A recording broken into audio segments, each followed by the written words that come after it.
join me with the Pledge of Allegiance. I pledge allegiance to the flag of the United States of America and to the republic for which it stands, one nation under God, indivisible, with liberty and justice for all. My country, 'tis of thee, sweet land of liberty, of thee I sing. Land where my fathers died, land of the pilgrim's bride, from every mountain side, let freedom ring. Thomas Griffiths has our invocation. Let us pray. Gracious God of all life, in its many sizes, shapes, colors, and habitats, we offer our thanksgiving for developing in our species the capacity to reason, communicate, and remember.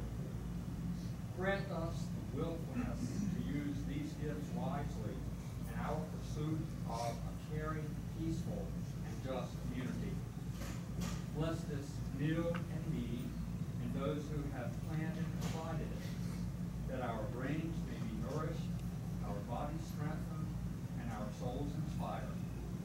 Amen. Okay, with our assistant governor here, we need to have a robust Rotary bonds from there be Rotary. Mary.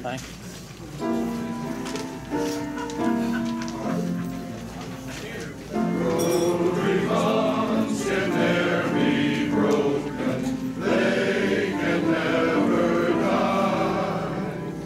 Far surpassing wealth unspoken, sealed by friendship's tie. Rotary, oh, hear our prayer, honor be to thee. Live our motto true and fair, where all the world can see. All right, not bad.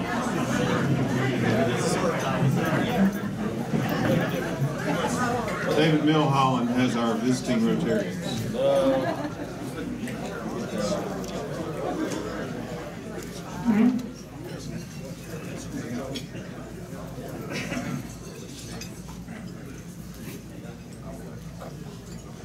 From Hickory, like Hickory, Lloyd Lucas.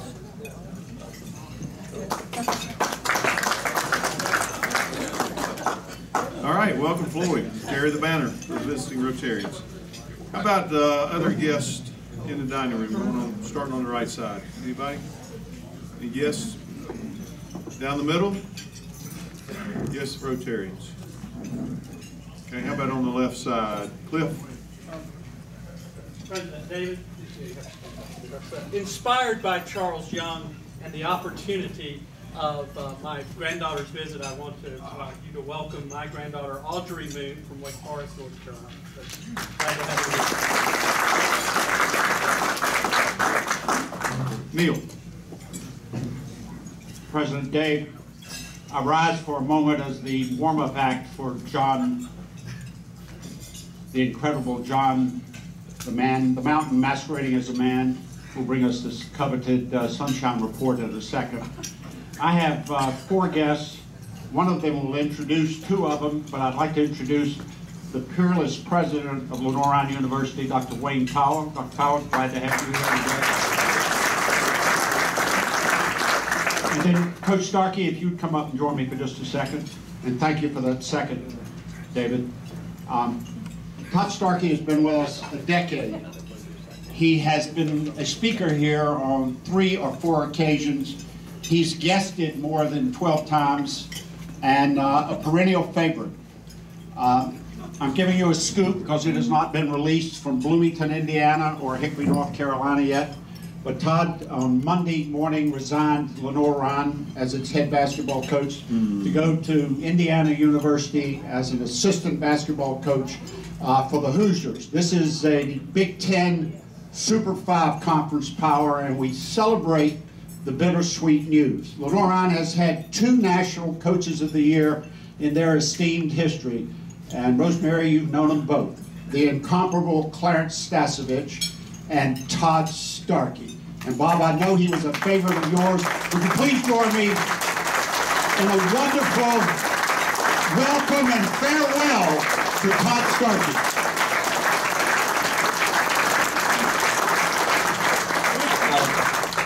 You know Neil and microphones, so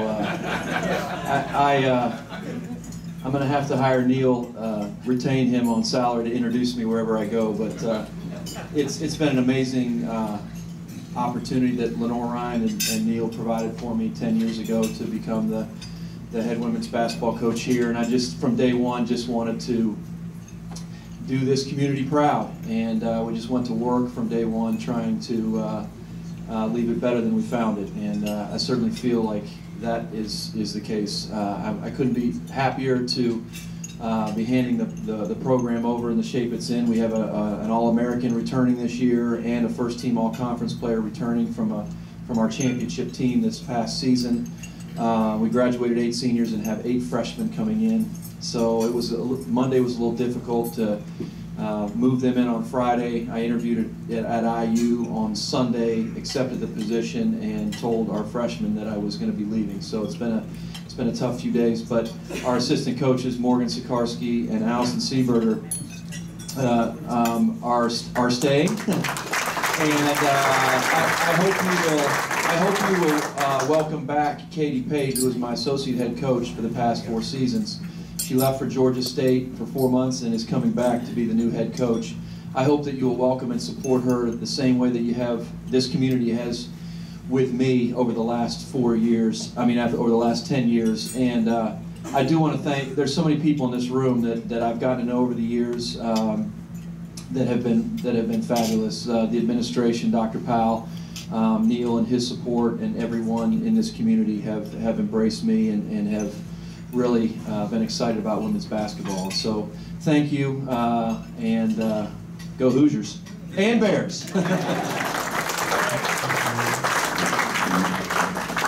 Well, bittersweet for sure, Todd. We wish you the best. We hate to see you go. You've done amazing things with the program. So great to have you here for this amount of time. And we're just glad we kept you for this long, I guess. So good luck in basketball country, moving from one basketball country to the other. So great to have you. By the way, for the record, Neil's microphone was not approved by management ahead of time. I want to get that on the record. John Olson has our Rotary moment.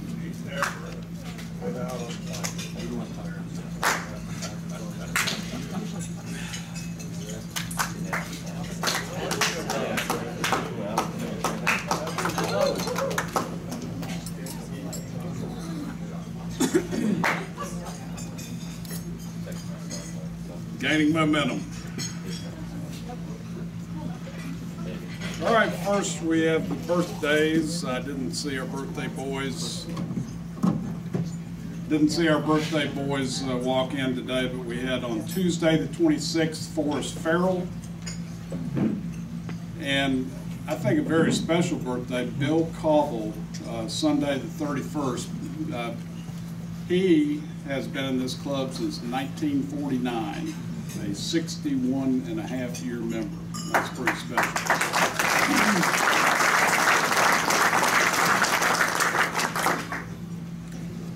I also wanted to extend a word of support to our speaker and his fellow Rotarians in the Newton Conover Club, who are at this time memorializing their last living charter member, Charles Currier. That club, I believe, was sponsored by the Hickory Club and organized in 1947. So our thoughts and prayers are with the club. And I think he's being memorialized right at this moment. All right, also, we want to memorialize in a different way Lynn Lair. Lynn Lair has served our community well, working with the United Arts Council, and her last day as she rotates into retirement is Friday, tomorrow. So congratulations, Lynn. Looks like she is celebrating retirement early, early retirement. All right. I got most of my material from Neil, so if you don't like it, it's not my fault.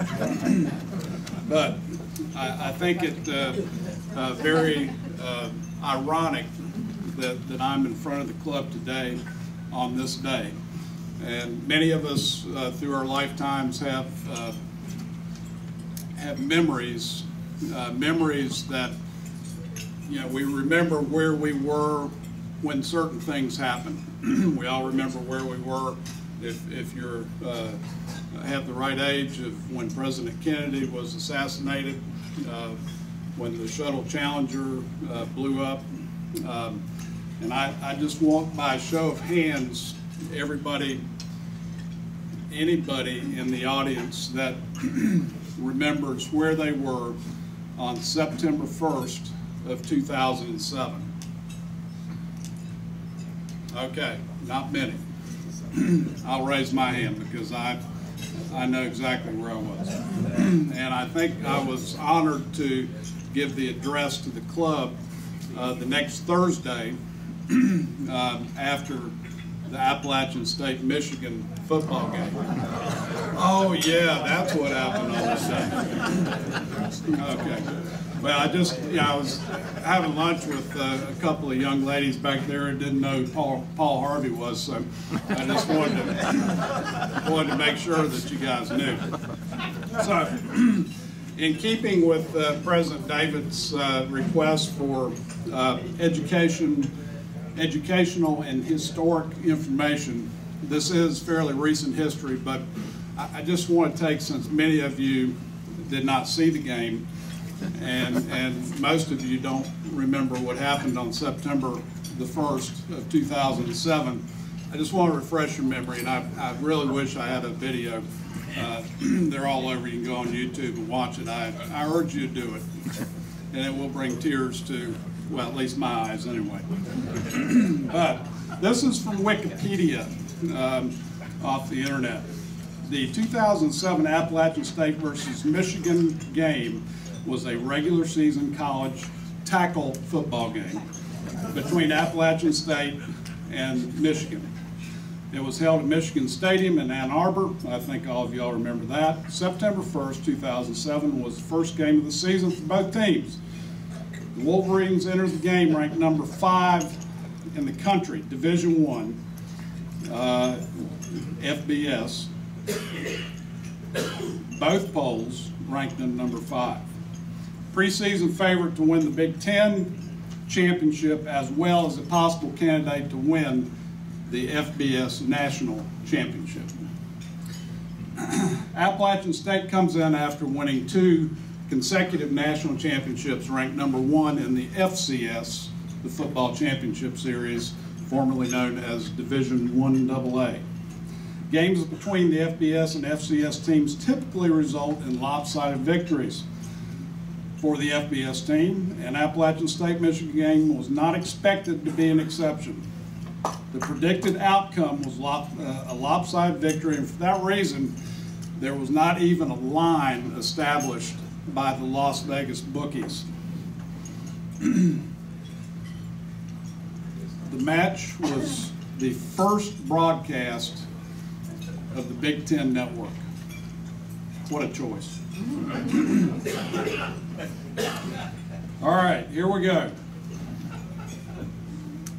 Appalachian State. First half, strong first half. Jumped out to a 28-7 lead at the end of the first half. Michigan regained the lead 32-31 in the fourth quarter. And Appalachian took a lead for the second time on a short field goal by Julian Roush with 26 seconds left in the game. Most would think game over. Well, Chad Henne passes to Mario Manningham, both players in the NFL today. Manningham down to the 12-yard line with 6 seconds left. Appalachian nursing a 2-point lead, I'm sorry. They lined up for the field goal. Corey Lynch, currently married to Franklin Graham's daughter, that's Meriton Purse, and currently on injured reserve from the NFL, unblocked, blocked the field goal, game over, ran it back to the 5-yard line. Still can't believe it. Still can't believe it. There are a lot of firsts in that game, and I will digress quickly. Well, Neil took all my time. That's not my fault. You already did that.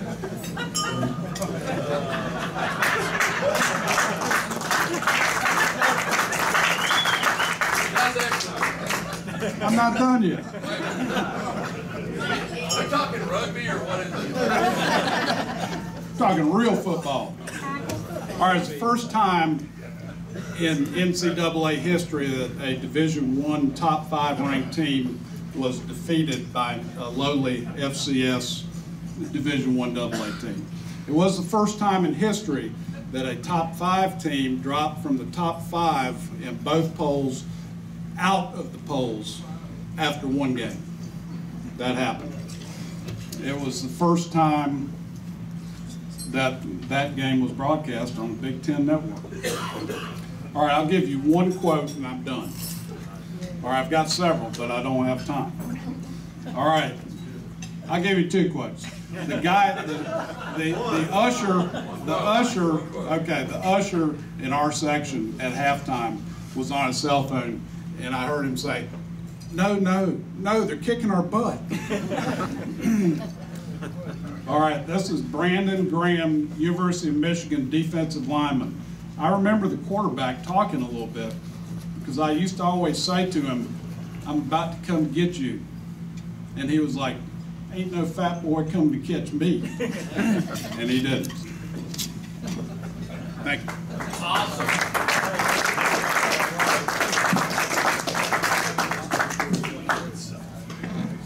Thank you, John. I was wondering what the slow walk-up was for, and I understand. Lenore Ryan has a couple of connections to that, like you hadn't heard enough. My fraternity brother at Lenore Ryan is Pete Roush from Gastonia. His son is Julian Roush, kicked that winning field goal. So there you go. And also in Sports Illustrated the next day, they mentioned Lenore Ryan because they were their next opponent after the Michigan game. My next talk. Yeah, okay. So next month that'll be coming up. Okay, Carolina Cycle Challenge. We need some more people to sign up. Need all of you to sign up, actually. That sign-up sheet will be over here again afterwards in a t-shirt size. We're about on the deadline probably for those t-shirts. So we need to get that form filled out. So everybody, make sure you sign up. Make sure you've got it on your calendar for October 5th for the Carolina Cycle Challenge to help. We've got the 50-mile ride put in this year, so they're going to need a lot of people out on the course, and that's our main thing. There will be a Rotary Ice Bucket Challenge next Wednesday at the crossing at Holler Mill at 5:30. So we invite all of you to be there. You can participate or you can just watch, and it'll be a challenge to the other Rotary clubs. We've been trying to get this going for about 2 weeks, and so we finally have said, okay, it's going to be next Wednesday at 5:30. So I hope you'll come out. If you haven't taken that challenge yet, you'll be challenged, so you may want to do it to save, having to do the 100. And at 5:30, we want to have a lot of people. We're going to try to, of course, video it and make sure it gets out there and challenge all the other clubs in the area to participate in that. So 5:30 next Wednesday, and that will be considered a makeup if you are there as well. Okay, any other announcements? All right, Linda Lutz will introduce our program.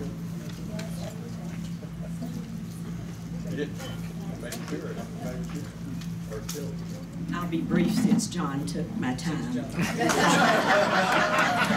Today's focus, as you can tell from the Spoke and Cliff's article, is on membership And we all know that without emphasis on membership, that the future of this club would become very unstable at best.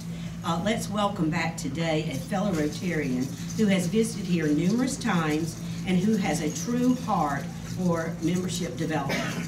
Jack McCaskill currently serves District 7670 as Assistant Governor and Chairperson of the Membership Division. He is currently a member of and past President of the Rotary Club of Newton Conover. His list of volunteerism is quite impressive. Carolina Cycle Challenge, Backpack Program, Salvation Army, Christmas Bureau, and many, many others. Let's welcome Jack back to the podium. Thank you.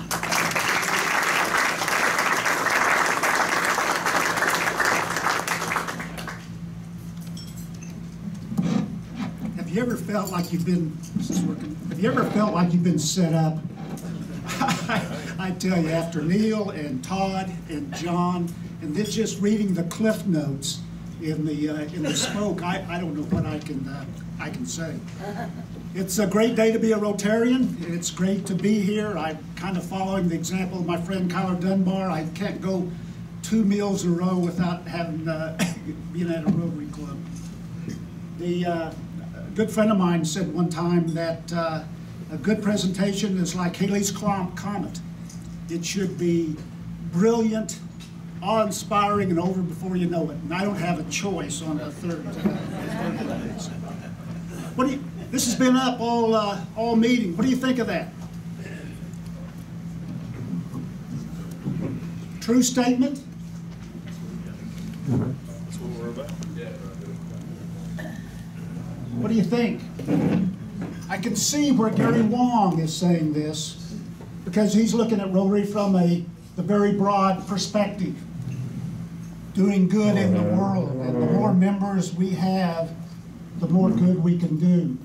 But I think when you bring it down to our level, at the club level, I'm not sure that's true. I'm not sure that big means better. In fact, probably the best club I visited in the last year has 21 members. But they are passionate about what they're doing, and they are very good, a very good club. They are surely making a difference. I've also been at a club that had 300 members, and that was a great club. I'm going to have to move over here because this was set up without a remote. We can do that. So again, in this case, I think we need to think quality, not quantity. Okay, we need to bring in the right people. We need to grow if it's the right thing to do. Excuse me.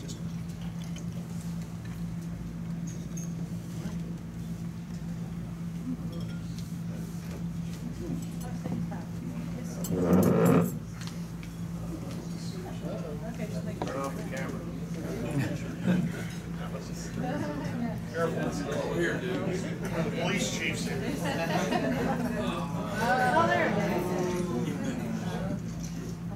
I've always come here as the AG, and that's kind of the consultant type job. But this one's a little different because this membership is work.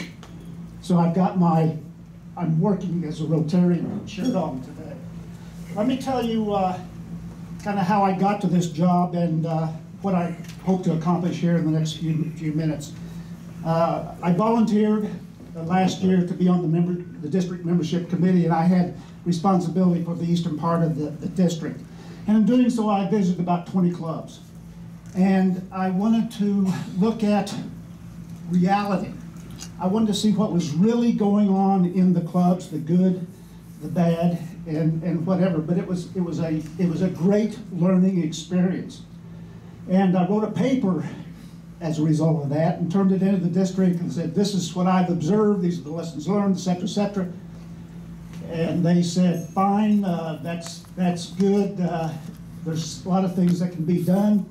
When are you going to start doing it? so that caused me to be here today. Defining reality is something that we all often do not do. And again, I've mentioned it before, but my hat's off to this club and guys heading that initiative to really step back and look at who you are, what you're doing well, have you got the right focus, are you enthusiastic about what you're doing, what do you need to do better? And I commend you on that, because oftentimes we just don't do that. We don't want to face the reality of what's going on. And you know, this club, from a membership perspective, I was sitting in a board meeting last week or whenever it was, and we talked about, I think there's 7 new members that are certainly in the queue coming on, but that just gets you to 0, really. When you start talking about, you know, net improvement, you got to be on that. So you really got to look at that. The second part of this is I've identified 3 elements that are critical for a successful membership program. I'll outline those very quickly. I'll show you where we're going from a district perspective. And then finally, best practices. I'm big into best practice. I'm going to share about a half a dozen with you, but one of my focuses is there's no reason for you to do everything by yourself. And if somebody down the street has got a good idea, why don't you incorporate that if you can? We need to learn from each other. You may have seen this slide before. This is the one over the world view of what's going on with Rotary. As of the 1st of July, 1.2 million Rotarians. I've only been a Rotarian for 8 years. That's all I've ever known. That number hasn't changed the time I've been a Rotarian, 1.22 million. So that means as many as come, we've lost as many. In the United States, and you can see the down areas, North America, United States, Australia, and Japan, the growth, South America, particularly Brazil, Africa, and India. India this past year added 5 new districts. Okay, so 5 times 250 clubs in India. It's expanding there at a very rapid rate. In the United States, last year we had 44,000 new Rotarians. That's a significant effort. We account for about 1/3 of that 1.2 million as far as the total number of Rotarians are concerned. That's a good news story. The rest of that story is that we lost 58,000. We lose so many members, the rest of the world can't catch up. Okay? So that's a problem. You got to sit back and look at that. What's the systemic issue behind that? What is going on there? In Zone 33, and if you don't know what the zone is, we're part of the zone. Zone 33 is Maryland, Washington, D.C., Virginia, the eastern part of West Virginia, and the Carolinas. Okay? There's a total of 15 districts, about 35,000 Rotarians in Zone 33. This past year, only 5 districts in that entire zone of 1,700 clubs saw an increase in membership, and most of those were less than 10. They had a net loss in the zone of 490 people. In the district, we had 12 clubs that gained memberships last year for a total of 62 people. 25 clubs lost members for a net loss of 53 people. And we have 13 clubs with less than 20 people in them. Okay. So, is it a challenge? Is it work? Yes, it is. And I'm a systems guy, and so I'm trying to approach this from a systems standpoint. The 2 major findings that I found when I did my little study with the groups is, 1, membership's not really a priority. Now, you can go back forever. Some of you have been in Rotarians for 30 years. I'm sure that every president of Rotary International has come out and said membership is a priority. But the reality is that's not been transferred down. And I've also seen that there's no real foundation as to what membership committees, organizations, policies, procedures should look like. So in that context, I'm going to get more involved. Rotary's best kept secret. What does that mean? Nobody knows what Rotary is. Nobody knows what Rotary is. And that's a shame when you think about all the things that Rotary has done. You could literally write books from the ground level, the club level, clear through for international. Now, many of you may know, if you read Rotarian magazine, that they conducted an extensive survey over the past couple of years. They've interviewed hundreds of people one-on-one. They've had focus groups. They did 20,000 surveys of Rotarians and prospective Rotarians. And this is what they found. Only 3 of 10 had even ever heard of the word Rotary, had no idea what it was. And only 1 in 10 knew what Rotary actually meant. So that says we have done a terrible job of telling the world what we are. They created a new logo. That new logo came as a result of the study. And the new logo, they wanted to have the same branding mechanism, just like Nike or Lexus or Coke. It wanted to be recognized. And so one of the lessons learned of that, whenever you go out and put anything in publication, that type of thing, make sure you use the Rotary logo.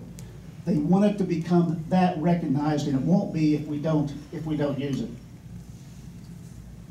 They've also come up with a new message of who we are.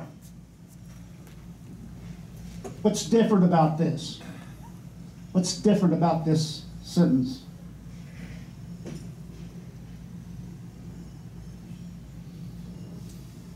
Do you have to be a manager? Do you have to be an owner of a company? Do you have to be a CEO to be a leader? No, you don't. And that's the refocus that we need to concentrate on. What we're looking for is people that are passionate about service. And you don't have to be, that can be a lot of different people. They can be the younger people. So we need to relook that. How are we defining leaders? How are we defining the people that we want to attract to the organization? To exchange ideas, to develop and take actions to improve the community. That's where the focus is. That's where the money is. That's where you can be the most successful. Now, the 3 steps. First step is recruiting. Obviously, you're going through that all the time, but you need to have a methodology about that, and you need to know why people say yes. What is it that brings people to the Rotary organization? Why did Bob join? Why did John join? Why do people come to the organization? And then, are you meeting those needs? What's in it for me? If I come to the organization because of networking, what are you allowing me to do so that I can build on that? If I come to the organization because I want to be involved in a service activity, what do you offer as a Rotary organization to enhance that? Because if you don't, they'll leave. And that's the second point. You've got to know. You've got to know why people are leaving. I was at an activity at the Hickory High School, I don't know, end of last year, had my Rotary pit on, and a gentleman came up to me and said, I used to be in Rotary. I was in Rotary for 12 years. Really? And why did you leave? I left because I wanted to be more involved in the community. I wanted to be involved with the groups in the high school, and they were about writing checks. And that's not what I wanted to do. I wanted to be involved in the community. And that's really important. You need to understand why people are leaving. Retention, and that's a big area.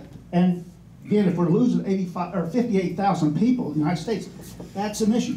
This club, of course, in your heyday, you're over 200. But in the last 5 years, I believe your high point was 159, I think, and you're about down to 149 or so right now, something like that. But there's certainly not been any spike of an increase. It's reality. You need to know why people stay, and one of the best tools to do that is to survey people so that you can get that information back. Are you doing the things you need to do in order for people to be involved Engaged is the operative word. The last part of this is public image, and again, a kudo to you, because I think from a website perspective, from a Facebook perspective, that social media thing, you guys do a really good job. Your presentation is really good, and the reality of today's world, that's what, if you're looking at a prospective member, just like if you're going to buy something, you're going to go to the internet and check it out. Well, if you go to the internet and look at a web page and it's not robust, you know, what is that going to mean to me? So it's real key. That bottom point there is non-rotation Rotary members being involved in projects. That's a great marketing tool. Rather than have people come to lunch, why don't you come to help us on Cycle Challenge and get an idea of what are the things that we can do and the difference that we can make. More service plus recognition equals more members. I've spent the last 21 years or so in dealing with customers, so I'm a pretty simple guy. And I look at this membership thing, just, you know, we ought to treat the people we're trying to attract as we would a customer. Probably everyone in this room has had some success in dealing with customers, in attracting customers. Well, what did you do to make that viable? And you probably had some success in retaining customers, or you wouldn't be successful. We just need to think of potential members and our current members as you know, internal and external customers. I ate dinner last night with a young man, a Rotarian, early 40s, and it was very interesting because we was talking about his experience coming into Rotary, and he said, my first few days I was totally intimidated because the country club was new to me. I'm not a golfer, it just my background. And I'm from the community. I knew the people within Rotary, but I knew of them, but I didn't know them. And I was scared. I was intimidated. I almost changed my mind. And I thought, geez, you know what? They should have reached out to him better. They should. I mean, he's a viable Rotarian today, but that's not the impression that you want to. That's not the impression you give a customer.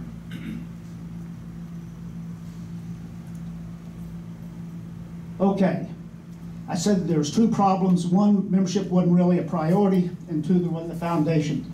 So this is some of the things we're trying to do. Raise the influence and prestige of membership committees at both the district. Just got to change 1st of July. Wrote a membership action plan for district.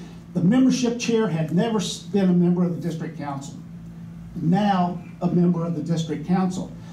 Encouraging. One of the priorities is to get the club chairs as a member of the council. Again, it makes sense. If it's a priority, they ought to at least be a member of the board.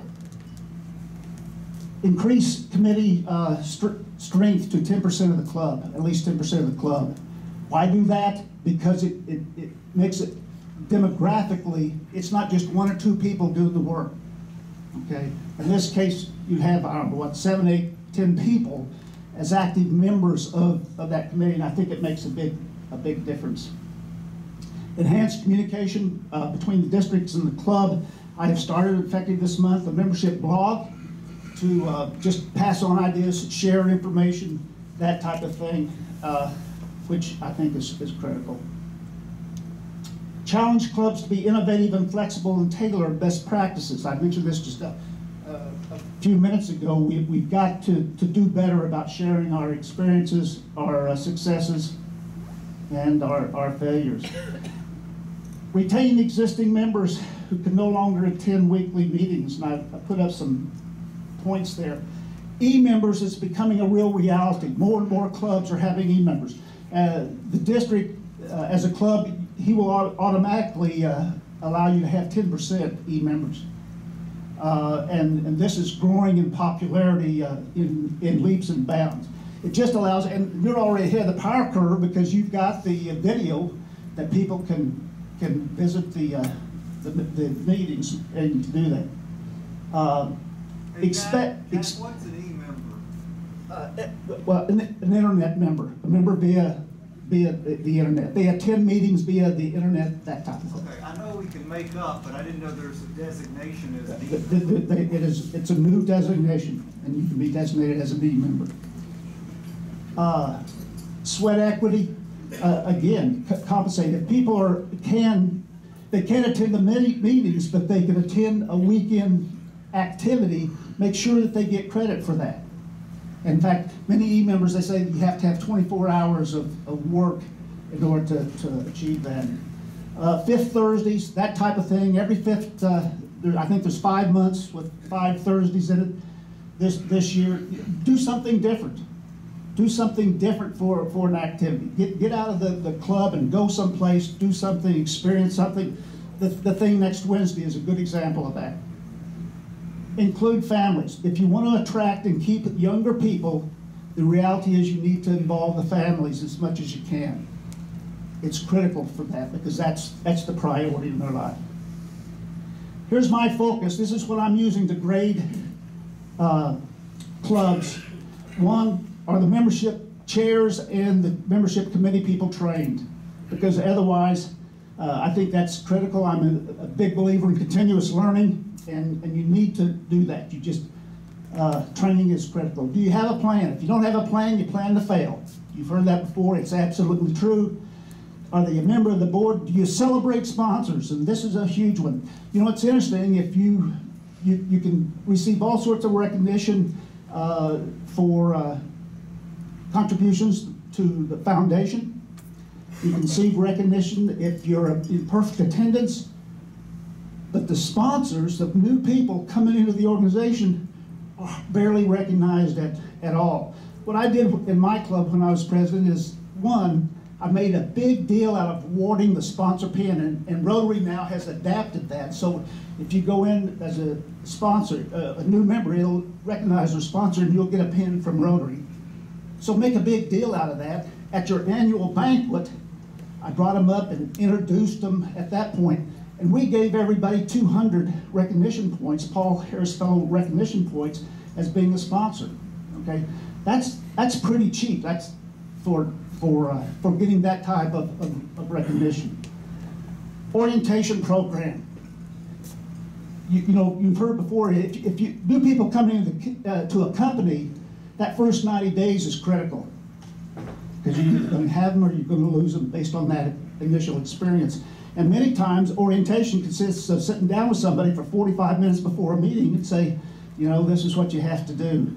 You need comprehensive orientation programs, and you should have a mentor program.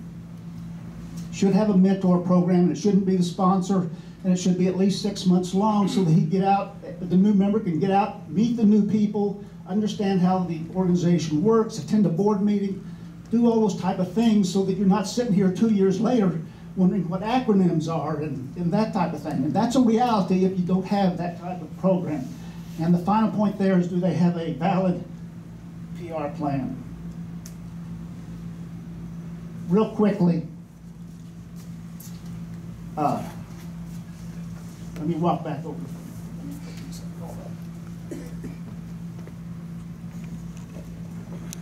The first one of these is doing business with a Rotarian. And this idea came from the Catawba Valley Club.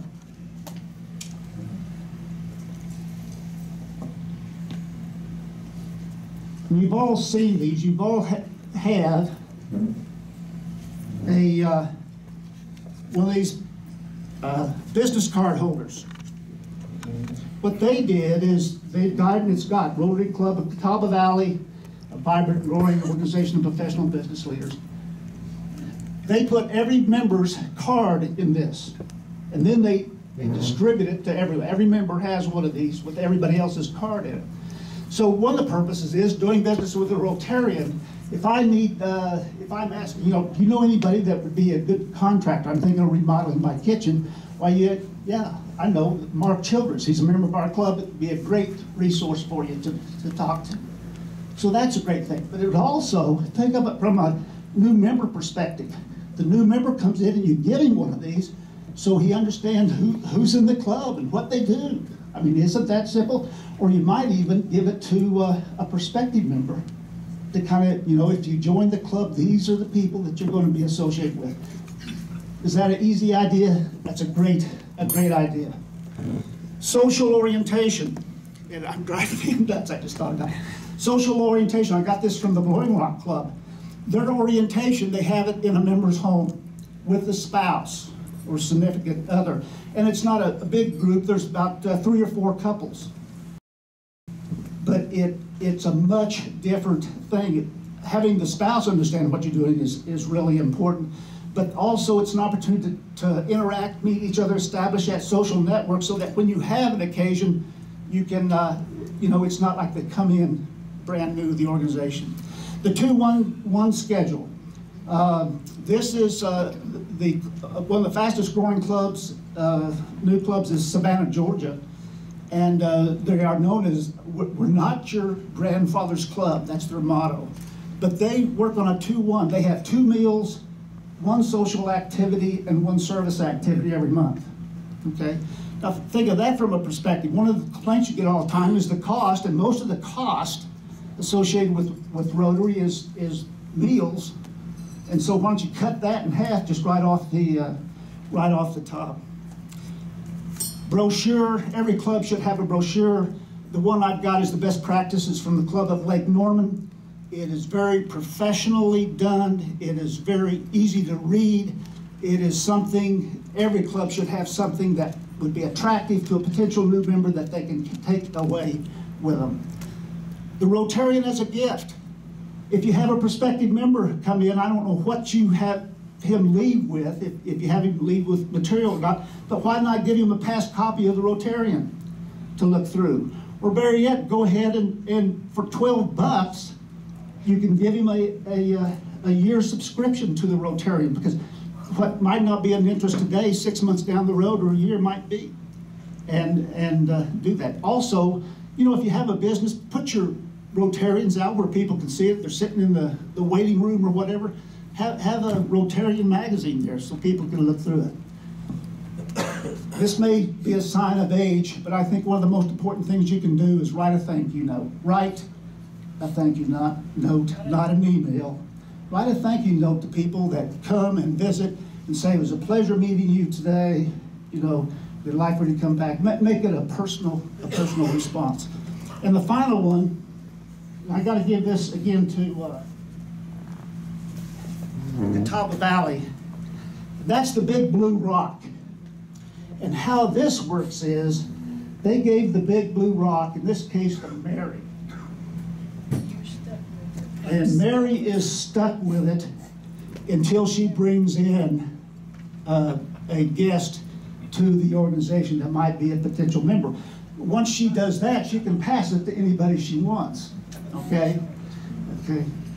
I think it's one of those things that's a little bit different, it makes it a little bit fun, and I think it's a great idea.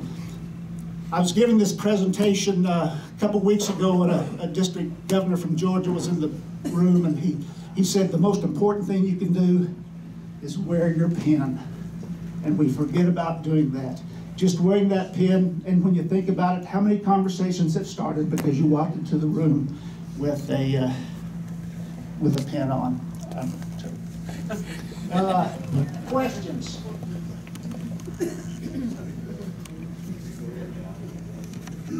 Let me leave you with this. You're all Rotarians, and you've all worked to make a difference. But I tell you, regardless of the amount of money you give to the Paul Harris or to the Rotary Foundation, your true legacy is what this club will look like in 10 years. And so what are you going to do to build your legacy within this organization? Questions? We're out of time. I'm out of time. Everybody, well.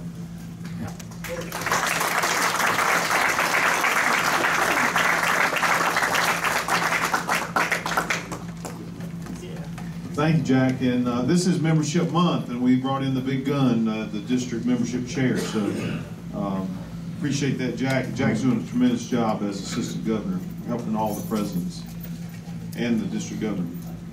Service above self raffle, we have 38 cards, 1 joker, 87 today for a total of 963. And the number is 392. 392, last 392. All right, this is Clem's ticket, he just left it on the table, but 392? Well, All right. you just let your conscience be your guide. Help a brother out. Where's the 2 of diamonds?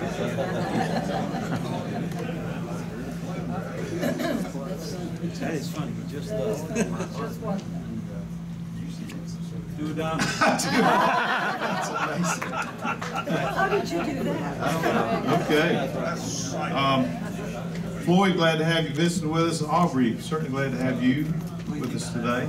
Hope that both of you will come back. Remember to sign up for the cycle challenge on your way out. We need to fill that list up and get your t-shirt size so we can do that. We're going to have a lot of people. Any other announcements? You'll stand with me and adjourn with the four-way test. Of the things we think, say, and do, is the truth.